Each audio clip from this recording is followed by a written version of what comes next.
Hi, and welcome to Paper Root Scrapbooking. I'm Nadine, and today I'm going to be making another layout for the Whole Kit Caboodle YouTube hub.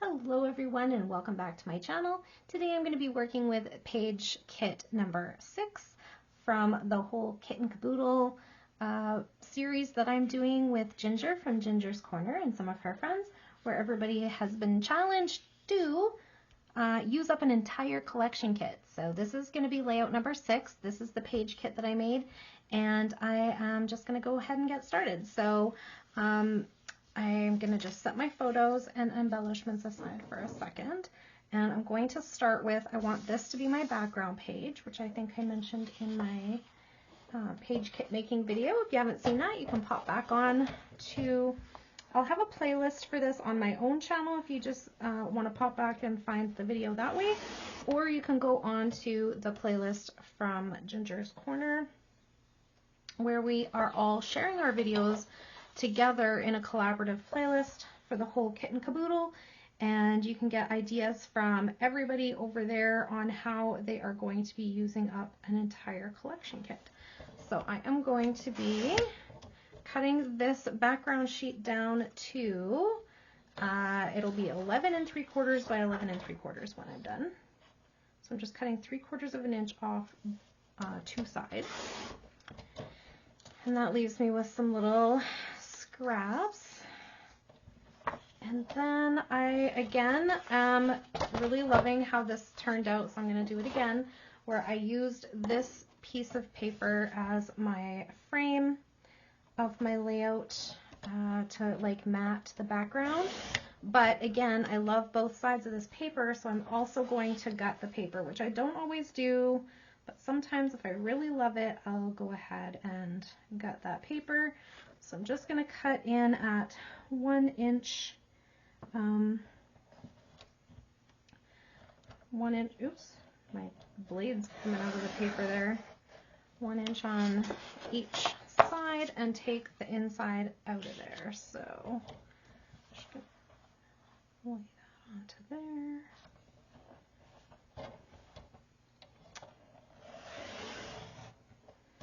And turn. And then I have all of, for this particular collection kit, I had thrown in some embellishments that were made by one of my teammates over on Ginger's Corner embellishment swaps, and I think it's gonna make my layout come together really quickly.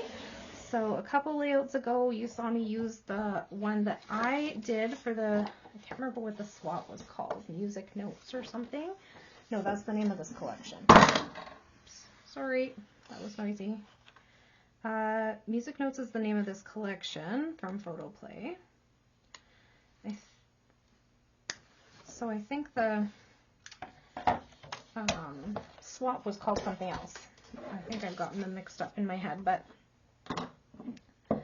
I traded, so the one that you saw me use last time was the one I made for my partner, but I also made one for myself because I used the inspiration of the colors from this particular collection to make my embellishments. And then the ones that my partner sent me matched really nicely with the collection. I did take my journaling block off of the paper that she had it on, and I matted it on the same scraps that I matted my photos with today. Okay, so I'm just going to ink around the edges of these two pieces, and that's what my base of my layout's going to look like. So I just really love having all of the colors around the outside edge, and these kind of plaid or diagonal grid papers look so cute like that. I also love a good diagonal stripe to do this same kind of framing of my layout. I just really love the way it looks. In the end, just put this. So this is the B side of that paper that we cut all the cut aparts out of at the start of the page kit making. That's a little bit too much to the right. Just try to line it up on 3 edges, and then usually across the top it'll be pretty even. There we go. And oops. There we have it. Make sure we don't have glue sticking out the back. Nope, we're good. Okay. So that's the base of this page. Then I have this paper, which I want to use because I'm highlighting this, my journaling anyways, highlights this instrument that the band played at this concert. And it was a custom made instrument just for them. They're a Canadian band. I don't know if you've heard of them or not, but they're called Walk Off the Earth. And they came right into our tiny little city and held a concert here. And it was good. I didn't love the venue for it, but that has nothing to do with the performers. It's just, it was a new venue in town and I had never been, and I decided that maybe that's not my favorite place to see concerts. Okay, so I'm thinking this one would go nicely in here. I'm thinking I could put my other 2 photos kind of this way. And my title across the bottom. And it can kind of come up onto my photo a little bit. I think I might pop my title up on some foam. And then I have these. So she made me these 2 little cuties. I think these are so awesome. Aren't they fun? So it's a guitar playing sloth and a guitar playing lamb. I think they're just so awesome. And then I have my journaling square, which kind of tells my story, and I'm just not sure how that's going to fit in here somewhere. Maybe something like this. Maybe like that. But do you see how once I get the title and those 2 big embellishments on there, like basically I don't really need to put anything else on here except for a date. I love it. Okay. I think I do like the title in the middle, which is funny because that is not how I envisioned this at all. But who knows, when you lay it all down, it's going to look different, right? Okay, so let's pick this stuff up and just slide it up so I can get this paper inked and attached to the layout. So yeah, what was this instrument called? I was going to tell you guys because I was like, can I even pronounce that? I'm not sure. It's called a gaharpalele. A gaharpalele. Yep, that's what it's called.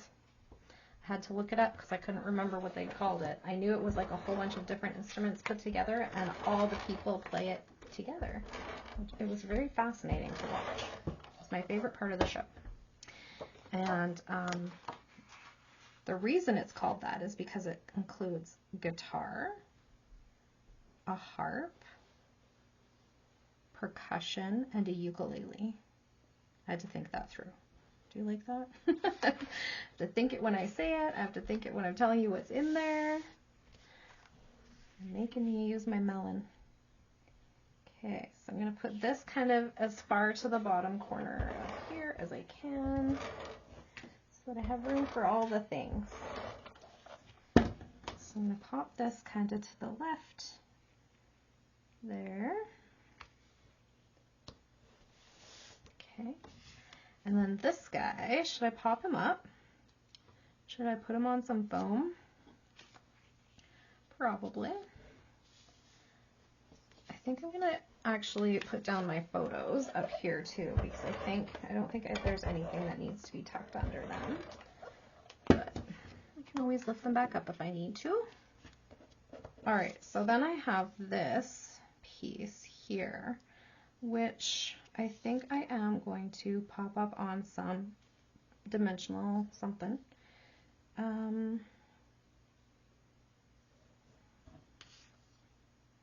So let me just pause the camera because what I want to do is I want to cut this leftover chipboard all apart and use that to pop this up. So that takes a minute. It's not very interesting viewing, but you'll see what I mean. I won't glue it down until after I turn the camera back on, just so that everybody can see what I mean by using this as dimensional.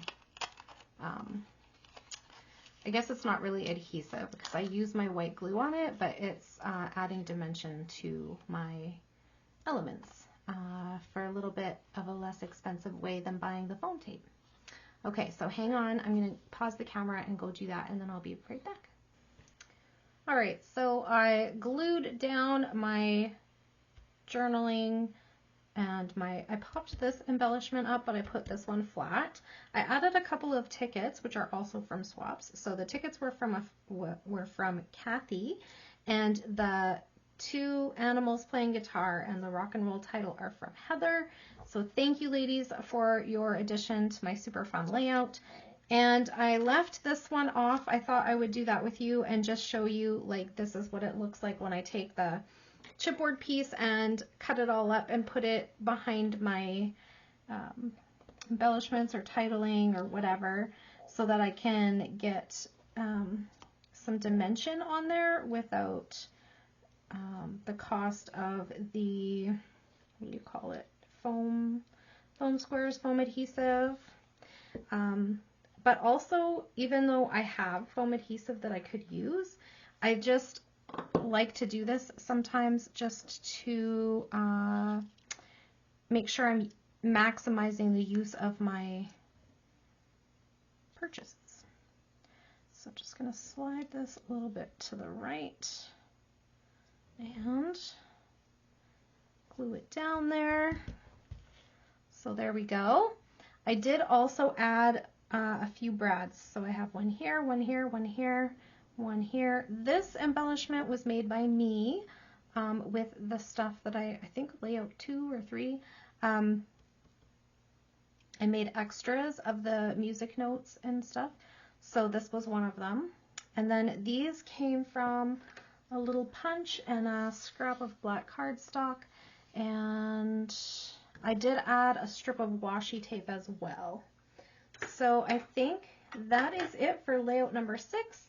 I'm just going to pop my scraps from this layout into the bag with my other scraps, and this is what I'm going to be doing in my next video, is taking my scraps and creating some base pages. So if you are interested in seeing that, it will be up soon. Keep an eye on my channel. This is another one that was just kind of floating.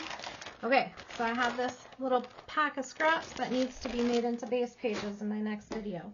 Okay, so there you have it, layout number 6. So I have made 6 layouts already with this collection, and I plan to make some more. I have lots left. So stay tuned for that. I hope you found some inspiration today from my layout number 6. And I hope that you keep watching and see what else we can do with this collection, because I plan to use the whole thing. And thank you to Kathy and to Heather for contributing some embellishments to my layout. Thank you to Ginger for putting together this challenge, this YouTube series. I'm really enjoying it. And I think that's it for today. So if you have any questions or comments, please leave them down below. Thank you for being here. I really appreciate your time. And I hope you all have a great day. Bye for now.